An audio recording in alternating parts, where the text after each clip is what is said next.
We've also got abortion out of the federal government and back to the states. Trump's done a lot of bragging about the Supreme Court overturning Roe v. Wade. I want to just thank the 6 Supreme Court justices for the wisdom and the courage they showed on this long-term, very contentious issue. But lately, he's talking like he thinks Republicans are taking this too far. Listen to how he tells his supporters that their hearts are in the right place, but that they need to think about how abortion is costing them at the polls. Every voter has got to go with his heart and do what's right. But you also remember, you have elections. You have to get elected. Translation, hooray, we're winners, but we need to be more politically practical on the abortion issue. Here's his warning on some of the hard lessons learned. If you take a look at Ohio, they just voted a different vote than people thought. Much more liberal, you would say.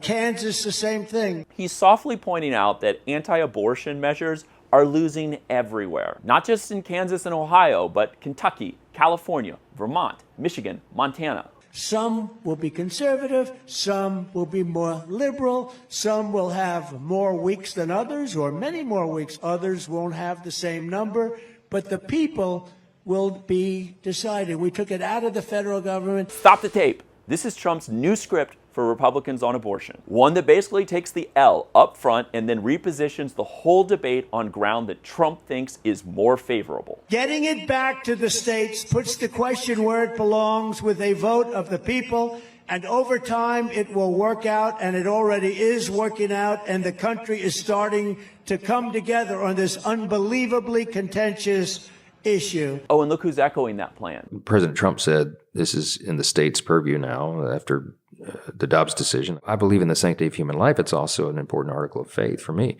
But I have 434 colleagues here. You know, all of us have our own philosophical principles that we live by, but you have to have political consensus. This is a massive shift in policy that's happened really fast. It's 50 years of conservative orthodoxy on abortion thrown out. But will voters actually believe that Republicans have changed? Or will they hold on to their suspicion that if they give Republicans and Trump power again, that they're just going to relapse into this unpopular viewpoint on abortion?